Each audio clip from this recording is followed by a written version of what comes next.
Hey guys, welcome to Pistons Talk Podcast post-game show. Hope you guys are having a great start to your weekend so far. Before we jump into this post-game Detroit Pistons podcast for you guys tonight, got two things I need you guys to do. The first thing I need you guys to do is when you're coming in watching this podcast live on YouTube, make sure to hit that like button. It does help out the channel a lot, pushing out our Detroit Pistons content to you guys and other Detroit Pistons fans, much like yourself, that do tune into these podcasts, live streams each and every day. If you're an audio listener, make sure you give us a 5-star review wherever you do get your podcast. But with that being said, let's get into this post-game show.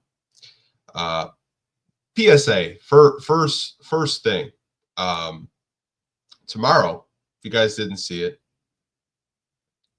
we will be having Hunter Patterson on that covers the Detroit Pistons from The Athletic to talk about your Detroit Pistons and the trading deadline. So tomorrow, 7 p.m., we're going to be talking about the Detroit Pistons NBA trading deadline with Hunter Patterson that does cover the Detroit Pistons. He's a beat reporter from The Athletic. Make sure you guys do not miss that podcast tomorrow. But let's get into the tonight's show. Isaiah Stewart was suspended, as you guys know. What's kind of wild, because I was having a conversation yesterday, and I said, man, if Isaiah Stewart gets suspended on bobblehead night or gets like a one-game suspension, it'd be the funniest thing. That's exactly what happened. No Stu tonight, had a one-game suspension on the second giveaway of the dog pound bobblehead. They had a Jalen Duren dog pound bobblehead. It's a matching set with Stu tonight if you guys did go to the game.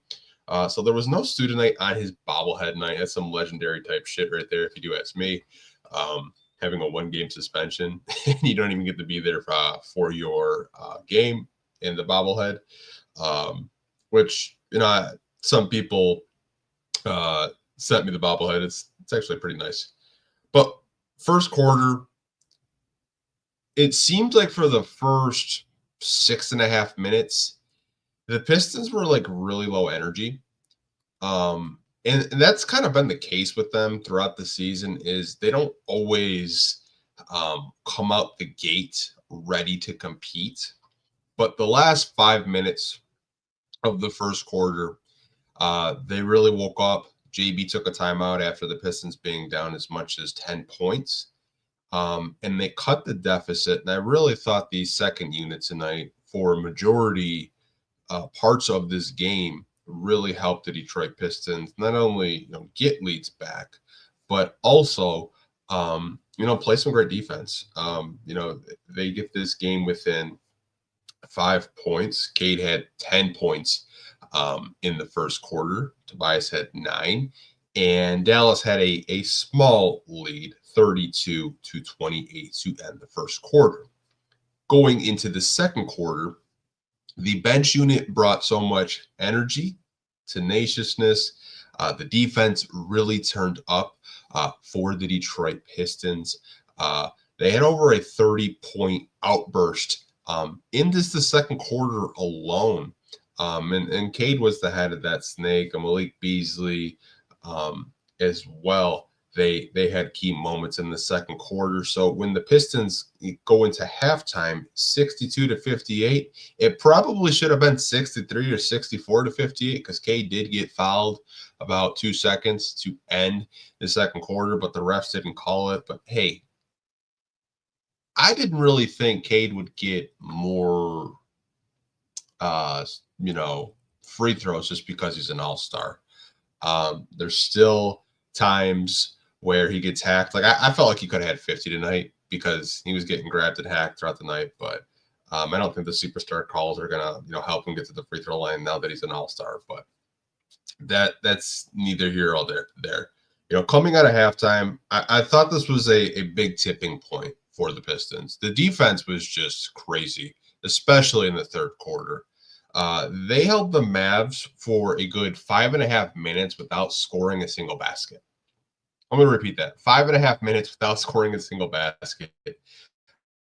How great the defense was. I mean, vets like THJ and Tobias out there trying defensively. Jalen Duren, I thought, had just a great game from start to finish, double-double, led the team tonight in assists with 5, had 3 steals as well. And, Cade really helped them, cushion that lead, because there was a point in which in the third quarter where the Mavs and Kyrie were starting to get a little confident and get this game within striking distance. But they end the third quarter 93-85, transitioning into the fourth. Duren just really came alive. He was crashing the glass. He was catching lobs, defending the rim, protecting the paint. The defense was just shut down. Cade was closing the game out for them. He had, I think, 32 to start the fourth quarter, and then he finished with 40 points. And the Pistons defense, just to throw some stats at you guys, 13 steals tonight, and they forced 18 turnovers with the Dallas Mavericks. Usually we're coming up here talking about the Detroit Pistons need to take better care of the basketball. They were the team tonight. They were just a force out there, especially in the second half, forcing the Dallas Mavericks to make bad passes, bad decisions, but forcing 18 turnovers, I think, shouldn't go unnoticed. Final score, the Detroit Pistons 117, Dallas Mavericks 102. It does snap a 3-game losing streak. They get back to 500, 24-24, 48 games played this season. I think there's a lot to like out of this game. Obviously, Dallas is without Luka Doncic, but they still have Kyrie Irving, Klay Thompson, PJ Washington, Najee Marshall, and others. It's still a very good basketball team at the end of the day, but good to see them, get a win after losing 3 straight games. You have the Bulls on Sunday, which I think is a very winnable game, as long as Zach LaVine just doesn't freaking go off. Praying he doesn't, because Asar is back and healthy. Hopefully Asar can take care of him there. But overall, I really liked what I saw out of this team, especially in the second half defensively. And Cade just getting to his spots and taking over and just closing a game. That's what an all-star does. An all-star takes over. All-star puts the team on his back, and that's exactly what Cade Cunningham did. But we're going to get into comments and questions to open up the podcast. So if you guys are brand new here, what we do is if you drop a comment, if you're watching live on YouTube right now, we answer your questions. You have a comment, overall thought. Maybe it's something to do with the trading deadline. Maybe it is something to do with the team, a certain player. Floor is yours. So drop those comments in. We're going to take a quick break, and then after that, we'll get straight to the Q&A part of this podcast, you guys. We will be right back.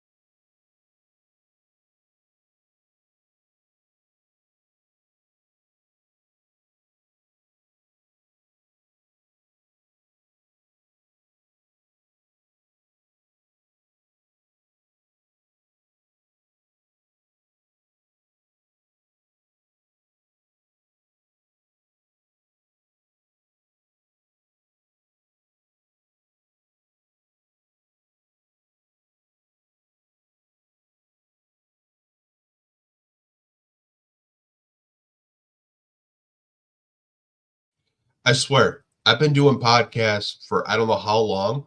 I still forget to unmute my mic sometimes. Okay, you guys, we're back. I can't believe I still do that to this day.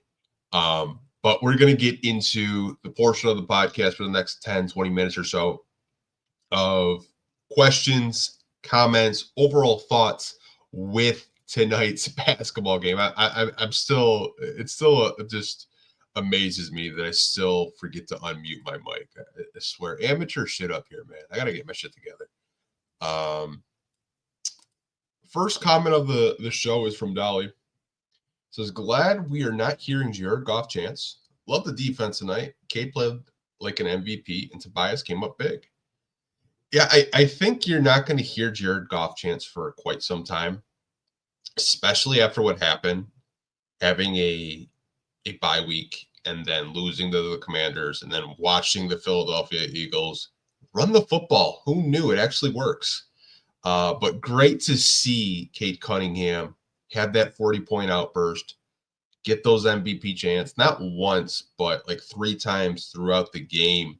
And he played like an all-star. And you have to be so happy for Cade Cunningham too, just the way he's playing right now, because he's playing at such a high level. And Tobias, I do agree, Dolly. I think sometimes people will look at the box score and they'll judge Tobias Harris that way. If you just don't watch the box score, you go back and watch these games, like Tobias defensively, he's not locked down by any means, but he's a passable defender at the end of the day. And there are times where he gets strips. There was a blocked shot tonight against Najee Marshall. He's really played a lot better, I would say, since Jaden Ivey has gone out with that broken fibula. Him and Tim Hardaway Jr. and Malik, I felt, have really stepped up their game to kind of carry that load for the Pistons. I have a comment from Jay Hart, and it says, I didn't know what to expect from JB, but my God, this team in the next 2 to 3 years will be a top 5 NBA team, and Deuce will be top 3 in MVP voting. Might not even get one in 2 years. Yeah, man. I mean, that's what happens when you go out, you get a head coach that has a track record of development. You get a head coach that wants to be here. It's not here for the paycheck at the end of the day. And I think you have to tip your cap to JB. I mean, a lot of people look at Cleveland right now and what Kenny Atkinson is doing. Like a lot of that has to do with JB Bickerstaff. JB Bickerstaff was there when the Cavs were winning 20 games a season, and they went from 23 wins his first year to 48 the next season. JB Bickerstaff's a hell of a coach. And I think the Pistons are very fortunate that he was actually available, especially with, after we hired Monty, gave him the bag, and, one of the worst seasons, if not the worst season in Detroit Pistons franchise history. But yeah, JB has these boys playing really well. Would not surprise me if they're a top defensive team. You get more talent around Cade, possibly get him an all-star, whether that's at this free agency deadline, at this deadline. I don't know why I said free agency deadline, at this trading deadline, or maybe free agency this summer. We've seen what 3 competent role players can do for this basketball team, and Tim Hardaway Jr., Tobias Harris, and Malik Beasley. What happens when you get him, a guy that's borderline all-star or an all-star? Cade's already top 10 in MVP conversations. It's been back-to-back weeks from NBA.com that he's been in their top 10 MVP ladder. He's been 9th the past 2 weeks, JR. So you get this team more scoring options, possible borderline all-stars. Yeah, it would not surprise me if you see the Pistons be one of the top teams in the Eastern Conference, and JB Bickerstaff deserves all the credit in the world because these young guys are buying into what he's selling. They want to play hard for him, and you hear it in these post games. Like Jalen Duren said, JB was on our ass all day at shoot around. Got to play defense, got to play defense, got to play defense. And that was probably one of the best defensive quarters in the third quarter that I saw this season. They really shut the Mavs down. Like, that was just a great performance from top to bottom, from Cade to the bench players like Ron Holland and Sasser and others. But hey, man, sky's the limit with this team. They're still incredibly young. We're not really capped out in terms of cap space. You know, right now, Tobias is the highest paid player, but next season it will be Cade. There's flexibility with this team. And you have to remember they're like the fourth or fifth youngest team in the NBA, and they're making strides. So I think the future is bright for this team, and there's a lot that you guys should be excited about if you're Pistons fans. I know I'm excited about this team as well. Dante Massey, good to see Ivy on the bench. Yeah, that was actually the first time we've seen Jaden Ivey since he did break his fibia. I know 'cause I do talk to some, reporters, as you guys watch these podcasts. We usually have a reporter on at least once a month that does cover the team. Jaden Ivey's been in the facility. He's been at the the Detroit Pistons Performance Center.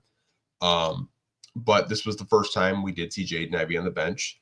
And it's great to see. I think a lot of us missed him, just, miss seeing him, whether it's playing on the court or just on the bench. And, the FanDuel broadcast pointed it out. So good to see J.I. back. I wish he was healthy and on the court. I know someone mentioned Cole Anthony, and maybe we'll bring it up because he tried doing it again against the Blazers, not once but twice. But hey, man, we'll see. We'll see if we'll bring it up at the end of the podcast. Case cracked. What do we need to do to ignite Asar Thompson on a more regular basis? 2 points. Guy has too much talent, being single-digit points on the regular. That's a great question. I would say with Asar, the way they're using him right now, I think that's the reason why you're probably seeing that case cracked. You could get him a little bit more involved if you use Asar Thompson as a roller, more cutting opportunities. I think Asar will figure it out. It's just a thing right now where teams have tape on him. They know that he loves finishing around the basket. And I think what you have to look at tonight is Daniel Gafford. Daniel Gafford is one of the best rim protectors in the NBA. And back-to-back games, Asar has had to deal with someone that can protect the rim. I wouldn't really look at these past 2 games and saying, like, what's going on with Asar? What's going on with Asar is just going up against players that can block shots and protect the rim at a pretty elite rate. I think the Pistons will get Asar Thompson more touches and more opportunities. But Asar also himself has to be less hesitant when he's wide open for 3. The way we see Ron Holland just shoot the shit out the ball with no worries in the back of his head, he's shooting it. Like, Ron's fearless right now shooting the basketball. Asar needs to have that same kind of mindset. Like, if it goes in, cool. If it doesn't, don't get discouraged. And that's kind of what I'm seeing out of Asar right now. It's just teams are game planning for him. They know that he wants to finish around the rim. They know that he wants to cut around the basket, play those, weak side, play those passing lanes. They're game planning for him because he's a good player and he's a high flyer. So I wouldn't really get too discouraged. Maurice Shaw, based on the schedule, I have them going around 45 and 37. I have not looked at the schedule in depth. I know January was a very tough scheduling month for the Pistons. If they go 45 and 37, I mean, that would be crazy because you won 14 games. Having like a 30-plus game improvement would be wild. JB Bickerstaff would definitely be top 5 of Coach of the Year considerations if the Pistons won 45 games. I mean, I think they won 44 games with Van Gundy in 2015-16. So, I mean, if they have their first winning season in over, 9 years, that would be a hell of an accomplishment. It really would.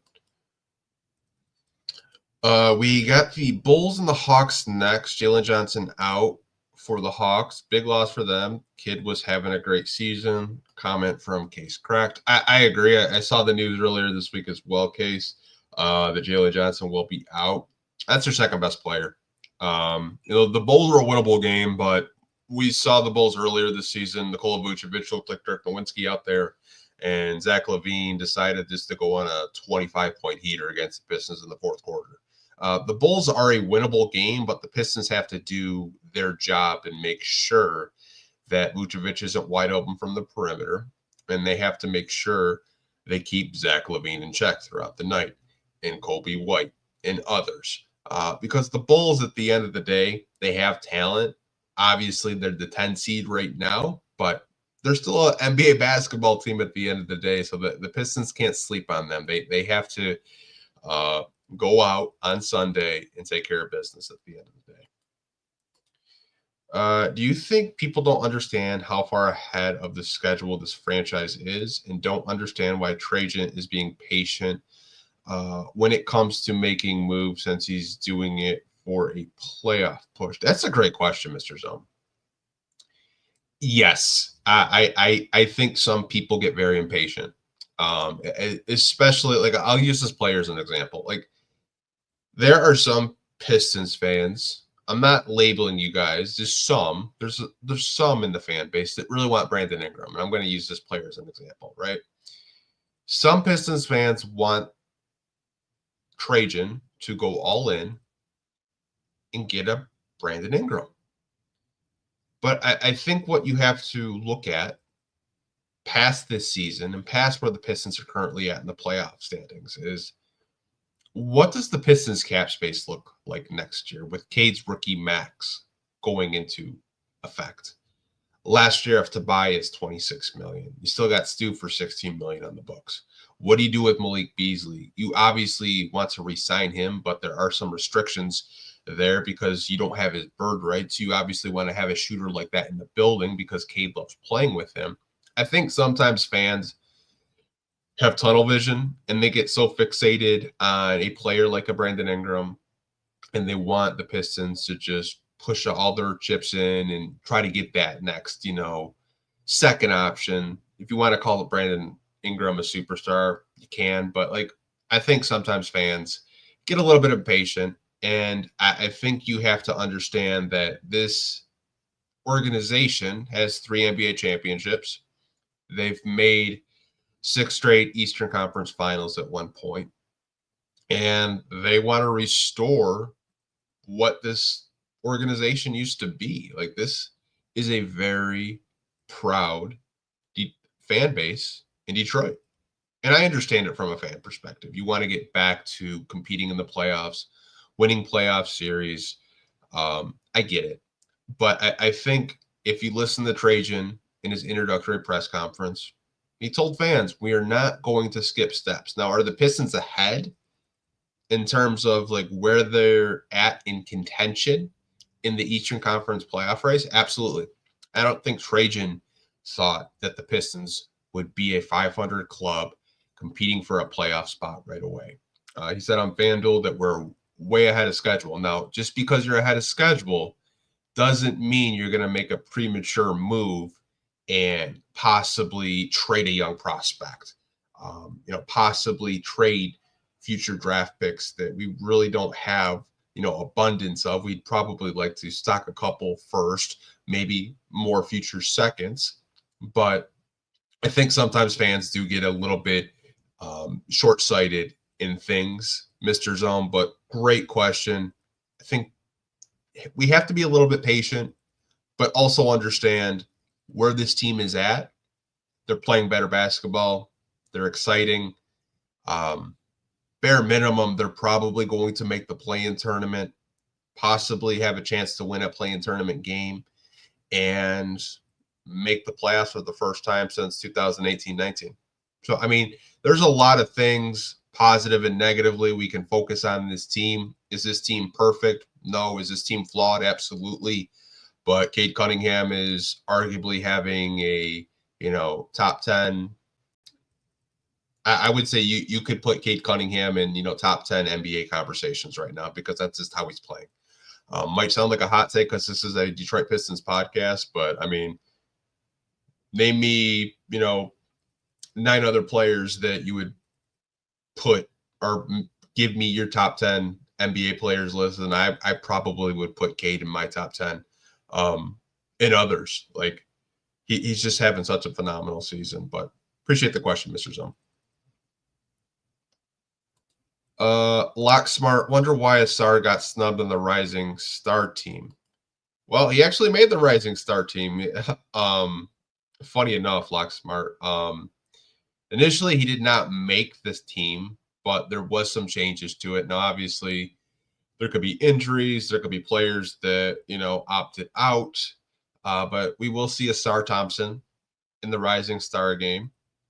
Possibly Malik Beasley in the 3-point contest. He said he got an invite, but he's waiting to hear back. So you could have Malik Beasley in the 3-point contest, and you could have Cade Cunningham on Sunday in the All-Star game. So I can't remember the last time we've had someone represent the Pistons in a Rising Star game, a 3-point contest, and the All-Star game. You probably have to go back to the Go in the Work crew. It's been a minute since we've had that many people represent the Detroit Pistons at All-Star Weekend. We have a comment from Dick McGrutt.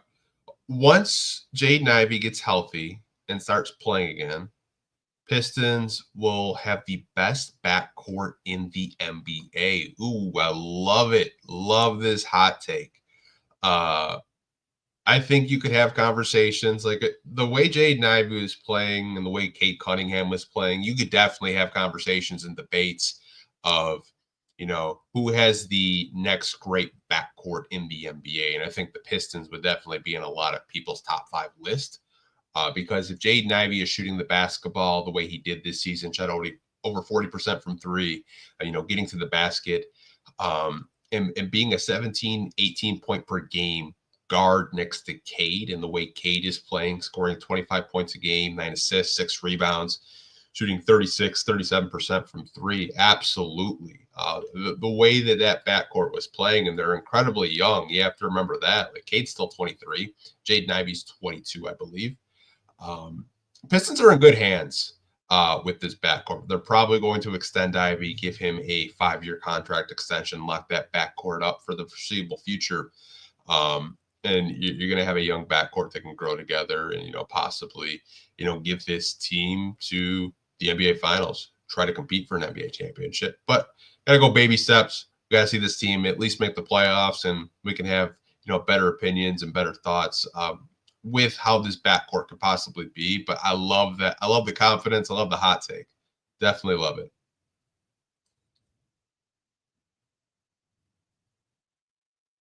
Want to get to a couple more comments and questions with you guys. So they are spoiled. I don't get your logic right now. I don't know if this was directed towards me or if it was directed towards someone in the chat. I would say Pistons fans have gotten spoiled. I mean, I was not alive for the bad boy era. I know some of you that do subscribe to this channel and listen to the podcast you were. I was born, though, during the Go to Work era and the Grant Hill era. Even though Grant Hill did not win a championship, they were still making the playoffs and winning playoff series. And then going from, the bad boys to Grant Hill to the Go to Work era, going to 6 straight Eastern Conference Finals and feeling like you had a chance to win an NBA championship and get to the NBA Finals every year. You won in 2004, you went back in 2005, and then you had a great run, in my opinion. I do think once the team got sold from the Davidsons to the Gores, I think it's been a struggle to try to get back to competitive basketball, try to get back to more consistent 40, 50 win seasons. There's been 2 40-win seasons since Tom Gores has purchased a team. The Blake Griffin year, 41-41, and Stan Van Gundy's second year, 44-38. There's been a lot of losing seasons too, and this past rebuild, I think a lot of casual Pistons fans tuned out, and who could blame them? I mean, it's really hard to come up here and sell positivity during a rebuild. But I've been here during the good times and I've been here during the bad times. And even though this is a 500 basketball team, there's a lot to talk about with this team, where they can possibly go. And I think what makes this iteration of the Detroit Pistons, the 2024-2025 Detroit Pistons, unique is they have flexibility and their best players under 25 years old. I don't even think Cade Cunningham has scratched the surface yet. I think Cade Cunningham has another gear. I think there could be nights where he could easily get you 30, 35 points a night, no sweat. And I think where this team kind of differs from maybe like a Blake Griffin led team is like this team isn't really capped out. It's not like you have Cade on a rookie max extension, but a lot of the players like Tobias will be a free agent, the following summer because you only signed a 2-year deal this year. I mean, you could flip them if you wanted to. THJ is a free agent. Malik's a free agent. You have guys that are still on rookie contracts. There's a lot of flexibility with this team, which I think is very important. And I think what I would say to Pistons fans is the way that they're playing right now, it's going to be very interesting to see how Trajan and this new front office attack and what players they choose to build around Cade Cunningham. And I think the future is bright. Like, competing for a playoff spot, a play-in spot this season. I said, bare minimum, the goal should be competing for the play-in, and that's what they're doing. We're almost 50 games in, and they've been in that play-in hunt since I want to say like November, like mid-November. And they've had stretches where they went on a 5-game winning streak. The most games that they've lost consecutively this season is only 4. They went on a 3-game winning streak, but now, they got out of the losing column and now they're back into the winning column. I think if you look right now, there's a lot to be positive with this basketball team.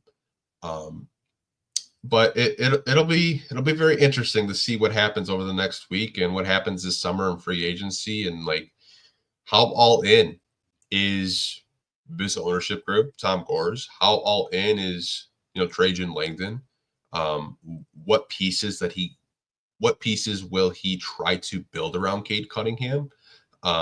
What type of players is he looking for? Stretch fives? Is he looking for more wing scoring, more defensive specialists? But I'm very excited about this Piston team. I don't know about you guys. I know I rambled on for like the last 5 minutes or so, but you look like you were around for the bad boys though. Damn, bro, you just roasted me right now, basketball fan. I'm only 32. Maybe the beard makes me look a little bit older. I'll be 33 in March though. Damn, man, roasting my ass right now. Oh man, I love it. I love it. uh, we'll do one more question. It's more of a comment from Dwayne Pierce. I'm curious to see what we have in Bobby. Me too. I've been keeping up with him in the G League, and I feel like Bobby is starting to figure out playmaking. Defensively, I thought he's done a pretty good job in terms of just switching, protecting the rim. He's getting more playing time as of late, back-to-back games where he's gotten garbage time minutes. So maybe JB is, seeing what he's doing in the cruise and what he's doing in practice. You do have to remember he did have that weird calf injury, and it held him out for a good 2-3 months of the season. But what I would say with people interested about Bobby Klitman is the Pistons are invested into him. They gave him a 4-year contract, and usually you don't give contracts to second-round picks. So the Pistons saw something in him that intrigued their interest.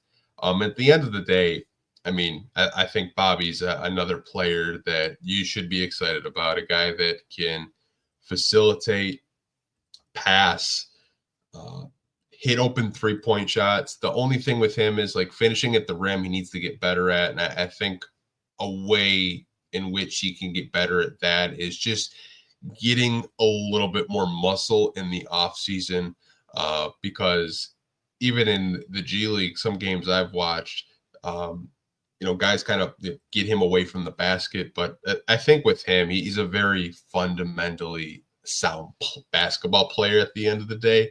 And I'm trying not to hype up a second round pick, because I feel like I've done that in the past and the second round picks don't pan out. But something feels different with Bobby. I feel like he's definitely going to be a player in the rotation in the future that JB and the Detroit Pistons will use. I think for this year, it's just we have so much depth at that forward position right now. Unless there's a trade, I don't really see a pathway for him to get consistent minutes night in and night out. But I do want to – I know I said one more question, but I see more people coming in. Jay Hart, how hype are we potentially to get the Detroit Shaq back in town? You know what? I think more the more I talk about this with people, like I remember watching the Detroit Shock as a kid. Bill Laimbeer coaching the team, Rick Mahorn. Like I think if they're the final team to be able to, make a bid in 2028, I think more people will get excited. For right now, it's just we're hoping that the WNBA picks Detroit over all the other teams that decided to place a bid. But I'm excited, JR. I don't know about you. I know some people saying like, oh, nobody cares. Like I care at the end of the day, because like having, basketball to watch in the summer is always something that like I'm bummed out. Like, yeah, we have like, 1 or 2 weeks in the summer league, but like I'm a basketball junkie. I don't know about you guys. I love watching basketball in the summer. And if like we bring the Detroit Shock back, give me more basketball to watch in the summer. I don't know about you guys. Alan W, what's more of a concern, lack of a secondary ball handler or lack of size in the front court? Teams like the Bucks with Giannis, Lopez, and the Pacers with Turner and Siakam kill us. I would say if I had to pick one, probably the lack of secondary ball handler, but I would say lack of size in the front court would be a close second, just because I feel like when Cade goes to the bench, more often than not, the offense completely changes in the lack of ball movement and creativity in which the second unit tries to go out and get points in the basket. It's not great. They're like, hey, Malik Beasley, we need like 3 3-pointers in like the next 2 minutes. Can you get us out of this like jam that we're in? I think getting a secondary ball handler or a backup point guard or a veteran point guard is on my wish list for the Detroit Pistons this trading deadline. Hopefully they can do it, but I'm not really sure if they will. I am concerned, though, in the front court because we are pretty small. We don't have a 7-footer on this roster. Duran is 6'10", Stu 6'8", Paul Reed 6'8". I think Tobias is like 6'9" or 6'8". It's concerning because when you go up against teams like that in the playoffs, they will expose you very quickly. Don't know if it will be addressed at this trading deadline or it'll be addressed as free agency, Alan, but I honestly think both of those questions that you brought up, I would say just ball handler for right now, but lack of size in the front court. I think if you're kind of projecting where the Pistons may be in the playoffs, that's definitely a conversation that you could have of, bigger teams, especially in the East, could expose the Detroit Pistons. But overall, really excited with this basketball team, where they're headed. I am going to end this podcast, though, you guys. We've been on for 40 minutes. Appreciate all 70 of you guys in here. If you guys can, on your way out, make sure to hit that like button. It does help the YouTube channel out quite a bit. Pushes out our content to more Detroit Pistons fans just like yourself. Tomorrow at 7 p.m., we will be joined by Hunter Patterson, Detroit Pistons beat reporter from The Athletic. We're going to be talking about the trading deadline and much more. So make sure you guys notify yourself on YouTube so you guys can catch our podcast tomorrow with Hunter Patterson. But hope you guys have a great weekend. Go Pistons. See you guys tomorrow. Peace.